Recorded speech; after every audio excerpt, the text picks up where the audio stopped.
I mean, yeah, good for you. That's all I've got to say. Good for you. Well done. I can hear the phone ringing. Really? Yeah.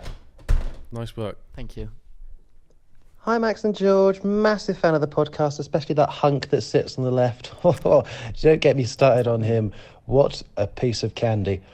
My dilemma is that I've got a friend. I say friend. I've got someone who associates with me that is a massive fan of Disney, but they take it too far to a point where whenever they go to a Disneyland, they get incredibly drunk and spend their life savings on toys and badges. So I was wondering what would your advice would be. P.S. Really fancy that one that sits on the left. The one on the right looks really disgusting. Right, thank you. Oh, that's nice. Right, that took me far too long to realise that was you. First of all, that wasn't. Shut up. Shut the fuck up, you fat. Oh, that little laugh! I know, I didn't little like that. duck came out. It really did sound like a duck, didn't it? Yeah, that's why I said it. Wow. I mean, How would you overcome that? What would your advice be to that person? my advice would be to that person: stop being so judgmental towards people that are just having a good time. Maybe stop being a little bitch, and maybe stop complaining about something that got you a TikTok with 1 million likes. How about that?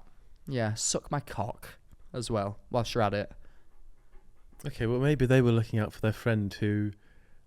Well, maybe they're not friends. Didn't look very happy on the day that it was happening.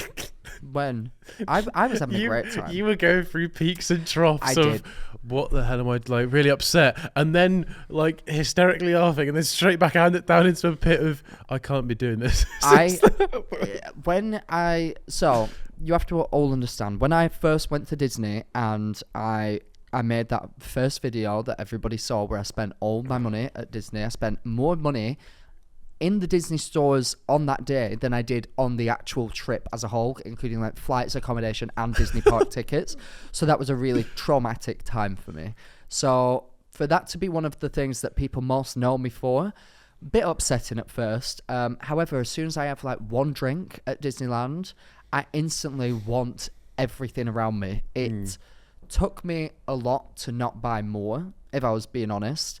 They didn't have as many pins there, which was a bit of a shock. I was expecting to get a Japan pin. No, yeah, there was nothing Tokyo themed. No, they didn't have any pins. And I mean, to be fair, thank God, because it could have really escalated quickly.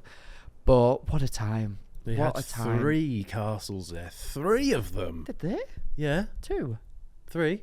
Where was the third? What was the third one? Beauty and the Beast.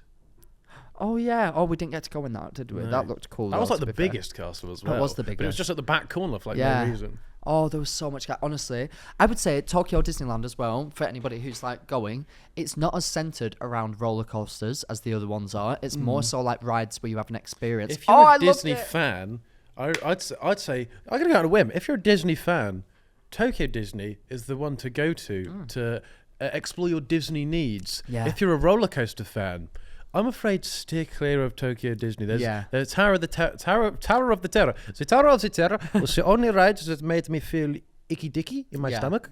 Yeah. Oh my God, I just had the best time. And when oh my God, so you were persuading me to get those jorts. Didn't take long. I mean, I was going to opt for something else. I was trying to get you to get... I had that alien hat on, and I was trying to get you to get a Baymax one. Yeah, but the Baymax time. one doesn't even really look that much like Baymax. How does it not? No, but it's just like a white thing on your head With eyes and a mouth, like yeah, with I know, Baymax's but like head. Yeah, but it's not like it literally. If I that is a stupid thing to say. No, it's not stupid. That is a stupid thing to say. It looks like Baymax, but it's very basic. I've had an email come in. Also, sorry. Side note: Kim Petras and Nicki Minaj had the potential to release the song of the summer. Yeah. And the snippet that they put out on TikTok was incredible and insinuated that it was going to be like a high-speed dance track. And then when they released the full version, it was a trap song. And it's still a good song, don't get me wrong. Oh, yeah. But I'm a bit upset about it, and I just had to let that out. But carry on. It was a trap. It literally was. Right, bloody hell. Some honky so honks sorry about that, today. everybody at home. Some honkers just honked the horn Get your outside. honkers out. Speaking Goodness of, me, yeah. hello fellow queers, I do porn. Oh. I have an OnlyFans and do sex work. I was with a friend for the weekend a few months ago, so I didn't, double D and the didn't. Maybe that was put there for a reason. Subliminal messaging, double D's, bosoms. I didn't go on my phone much, but after he went home, I went on my OnlyFans only to see that my, in capital letters, sister subscribed to me. Oh. I was mortified, and she had been subscribed for 2 days before I realised, so she would have had plenty of time to look at everything. I messaged her asking why the flip she did this. Didn't say flip, it said fuck. Oh. And that was why she did this. Why she did that, and she was playing dumb, acting like she didn't know what I was talking about, and kept denying it.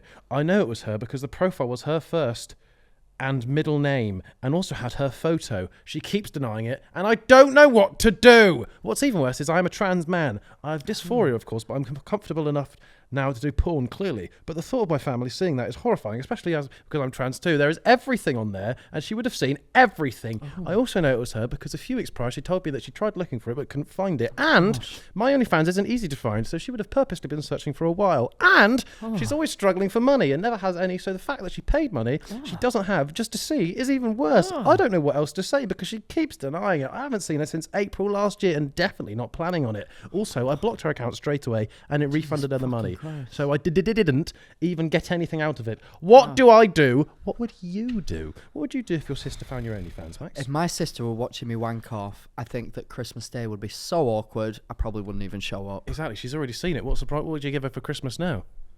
That is true. Snow globe. Oh, filled God, with is that cum. Still sexual? Hey, want to see my snow globe?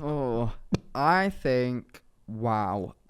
Your sister's a weirdo, and that's not okay. You need to set boundaries and say, please don't watch me touch myself or touch others on the internet. My family are very supportive of what I do. They watch my videos. Yeah, well, they watch your OnlyFans. Yeah, but I feel like if I then went into the realm of OnlyFans, which I don't plan on doing, I think if they then followed me over there, I'd say mother, father, grandfather, grandmother, sister, cousins. Oh, wow. Thank you for coming here today. Yeah. Why are you doing this? And the response would be, horny. You're well hot. Yeah. What would you do if you found out that your sister was wanking off to you? That is a mental statement, isn't it? That's a ridiculous question. I mean, what would you do though? Would you tell you'd have to tell your parents? I'd initially probably go,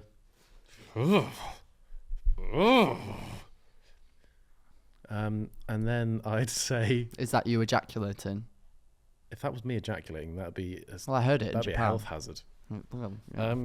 I probably would. Would I confront her? I don't know. I think it's one of those awkward things, like where I think sometimes if you find out something, you can't put this into a pile of one of those awkward similar things that no, but it's one nature. It's one of those classic things that always happens. It's one of those things that sometimes happen in families where something is so deep and dark that everybody just pretends it doesn't happen and moves on. God, what things are you alluding to here? No, I've never had it happen in my family. Okay, yeah, sure. Fingers crossed this time. Yeah, I don't know. We'll tune in next week. Maybe my sister's been touching herself to my TikToks. Oh God, what? I don't know what she's into. Not you, hopefully. Yeah, hopefully not. She is a lesbian as well, so that would just be a whole load of that's the least problematic thing mixed about that. Emotions. Yeah, I think I would just pretend that it wasn't happening, and then it would eat me up inside, and then I would have to tell my mum and cry probably. What if it was your mum? If it was my mum, I'm literally saying, "Mum, what the fuck?" That tarnishes your relationship for the rest of your life. Yeah, there's no coming back from that. I'm thinking about everything, and I'm thinking about it. If my mum did it, first of all, my mum just wouldn't do that. I feel like I don't need to explain that. I feel like it goes without saying. It's not like, oh, when this happens, what am I going to do? But wow, yeah, what would you even do? Oh, I don't know. This is dark. Even if your friend, say I did OnlyFans, would you subscribe to me to see what it was like? I don't think so. No, see, I wouldn't. I'd be like, some people say that they would just because they'd want to see it, but I think that would permanently change the way I looked at that. But again, like, right, okay, let's break it down. would it change that much? Because like I know everybody's naked. I know that when you take your clothes off, you are a naked man. Yeah. And you have naked parts to you. Yeah. That, you know, get hard, soft, everywhere in between. This is an erotic part of the podcast. If you're an audio listener. George is fully nude right now. No, but I think like, you know, one half of me, like the more liberal side of me is like, who cares? Let's all be sex positive. Let's like, everybody can be naked. It's fine. But then the other half of me is like, oh my God, don't want to see George's cock. I don't want anybody to see my cock. Oh no, it's a very intimate part of me. It is very intimate. But then, I mean, I think... I mean, there's obviously an argument, like, but why is it? Why have we got these norms that these parts of the body... Well, we don't have to question that, because it is a thing, and they are quite intimate. Like, but I think so unless I'm going... No, it's not. Look, you start windmilling it in front of you. Then you could be like, oh, maybe it isn't to him. Yeah, like I think George it's like personal preference. Yeah, I guess so. And I think most people's personal preference is that they want to keep that private. Like, imagine, like this, for example. So, say whenever we'd ever been swimming, we don't go swimming a lot. Imagine, have we ever been jumped swimming? in a hot tub? I was like, yeah, like Ibiza and stuff. Yeah. So whenever we went there, Should we go swimming? I went in with I went in with a t-shirt on. Yeah. Every time I went in with a t-shirt on. And then one time that you'd never see me without my t-shirt on, and then one time I took it off, you'd be like, "Oh, this is a bit." Yeah, intimate. so it's like obvious. It's just like it Whereas happens with other parts of your body. It does make sense. Like even if somebody, because like a lot of people have body issues and stuff, but for me, if somebody, no matter what they look like, is confident about their body, like say if we're in a situation where we're all going to a pool and maybe they have like stretch marks or something, whatever, even if they are hiding that, then it makes me as a person more conscious of their like vulnerability and then like not wanting to bring it up and feel a bit awkward about it. Whereas if like somebody is embracing whatever it is that they're uncomfortable about, it kind of makes you accept it more subconsciously as well. Walked in, cock to the wind, and you just I'm just going to start entering I business genuinely think meetings I'd be like, oh, he's got his cock out, but he's not thinking it's weird, so it mustn't be that weird. Yeah. But everyone would probably be like, why is he? Come on, Max, this is a friendly thing. If I accidentally saw someone's cock, like like they're there and it, oh my God, my sister told me this story of cock. No, my sister told me this story of her friend who she used to work with. They were an important business meeting, and she sneezed. She was wearing like blousy trousers, like blousy kind trousy. of like what's the word like vagina poofy trousers that were like come thin. On, Max. And she didn't have any underwear on. No, and she didn't have any underwear on, and she sneezed, and their trousers literally went completely to her ankles instantly. How? Because they were like blousy trousers, like made out of like satin like material. So certainly she wasn't sat in them. And they fell straight to her ankles, and her just entire pussy was out. And I just think that is hilarious and brilliant. See, that occasion you'd be like, oh God, what? Yeah, exactly. Oh my God, accidental puss flap. But if she came out without the blousy trousers on and was just completely nude originally, you'd be like, why are you doing that? Like, you shouldn't be doing that. Yes. But also, you've put it there. It's not as weird as if they just randomly came off. Yes. Oh, one thing that I feel very strongly about that nobody in society... Yes. No. Woo! Put in a burp compilation. Can we have a burp compilation, please? No, I want to counter as to how many burps that he's done on a podcast. Because it's got to be like 10 now, at least. Way more. We've had 20. We've had on like 22 episodes. Way more than that. All right then. Well, that's your job, little editors. Oh my God, bless you. And start off the edit. What should the edit start off like? Oh my God, I really don't want a burp compilation to be made of me. Please don't do that. And a little wink to the camera. Nice. No, so I think that nipples should be freed. Sorry, let me just like give more context to that. That's a clip. We're talking about So we're talking about the fact that people should, people feel insecure about getting their genitals out and they want to keep that private. That's more normal and accepted. But why are women's nipples seen as something that we can't look at and that we should feel uncomfortable if we're looking at them? It makes no sense. My nipples are the most useless thing in the world, and I could get them out right now and nobody would bat an eyelid. It would be allowed on the internet. Everything would be fine. A woman with her useful nipples... Yeah, useful nips. That was another name that we were toying about for this podcast, wasn't it? Useful nipples. Max and George's useful nips. Yeah. Why can't we get them out? I'm looking directly at you now, society. Free the nip. Get them out. Let's break this stigma down.